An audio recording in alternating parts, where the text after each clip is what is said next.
थोड़े से सिस्टम को आप तेज नहीं कर सकते? अगर आपको लगता है कि सिस्टम की फीताशाही की वजह से ये रुक रहा, कागज नहीं होने की वजह से ये रुक रहा, सर थोड़ा तेज कर लेते चीजों को। रोहित जी आपने जवाब, अगर आप आधी रात को उनकी चिट्ठी का जवाब दे रहे हैं, वो आधी रात को आपकी चिट्ठी का जवाब दे रही है, सर थोड़ा बस चलवाने में धक्का लगा देते सर। तो सिस्टम तेज ही है ना, आधी रात तक भी इन्वेस्टिगेशन सर। सिस्टम की तेजी तब पता लगती जब आधी बसें ही चल जाती कम से कम। रोहित जी चली नहीं संबित जी।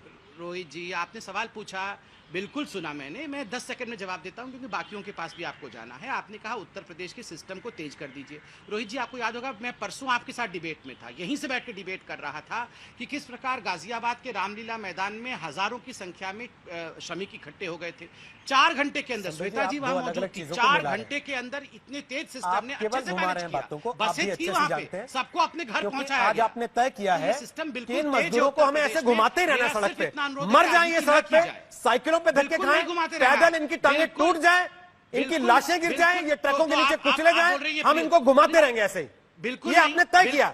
बिल्कुल नहीं, बिल्कुल नहीं तय किया है। आपकी बातों से लग रहा है साफ। कौन वहां 12,000 बसेस चला रहा है? आपको लगता है ये 200 भी नहीं है, 100 बसेस भी जो खड़ी हैं वो भी अनफिट बसेस है, बस वही सब कुछ सॉल्व कर देंगे। मैं कह रहा हूं आप 10 भी चलाते ना सर, नहीं होगा, कागज आप 10 भी चलाते तो बाकी 850 पर आपके सवालों के साथ खड़े हो जाता।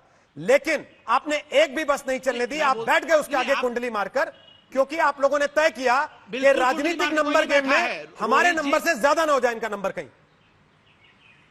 कैसे नंबर ज्यादा हो जाएगा? कैसे नंबर? ये नंबर ज्यादा करने के लिए कर रहे हैं क्या? ये मतलब आप बता रहे हैं कि ये नंबर ज्यादा करने के लिए कर रहे हैं? आप तो खुद ही आपको यही तो लग रहा है, इसीलिए तो आप रोक रहे हैं। नहीं, हमें लगता नहीं, हमें आपको यही तो लग रहा है। मैंने तो नहीं कहा नंबर ज्यादा, इसलिए तो रोक रहे हैं।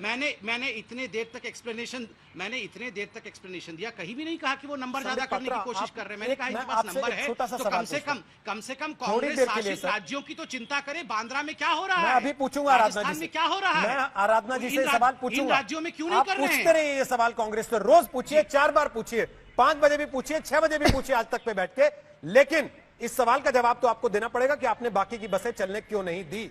और मैं आपसे एक बात कह रहा हूं संबित जी, थोड़ी देर के लिए भूल जाइए आप राजनीतिक पार्टी के प्रवक्ता हैं, थोड़ी देर के लिए भूल जाइए आप सरकार का पक्ष रख रहे हैं। एक आम आदमी के तौर पर जो सड़क पे धक्के खा रहा है मजदूर, उसको जाके इस बात के लिए कन्विंस कर दीजिए इनका कागज ठीक नहीं था इसलिए हमने तुमको बस में नहीं बैठने दिया। देखिए रोहित जी, मैंने आपको आरंभ में भी कहा और बिल्कुल शांत भाव से कहा कि ये बिल्कुल आप जो कह रहे हैं ऐसा लग रहा है कि मानो हम असंवेदनशील हैं। ऐसा नहीं है।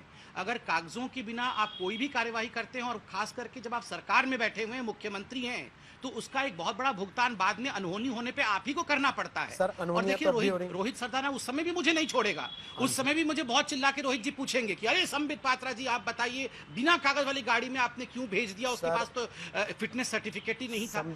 मैं समझ रहा हूँ आपका सवाल बिल्कुल वाजिब है और कहीं ना कहीं इस राजनीति में सब कुछ रास्ते में जैसे आम लोगों की गाड़ियों के तुम चालान काटते हो, उनसे वसूली करते हो, राजस्थान सरकार से भी हमें वसूली करने का मौका मिल रहा है। इनके चालान काटो, इनसे हम पैसा कमा लेंगे थोड़ा सा और, लेकिन कम से कम लोगों को घर जाने देते। रोहित जी, ठीक सर, ये आपकी चॉइस है।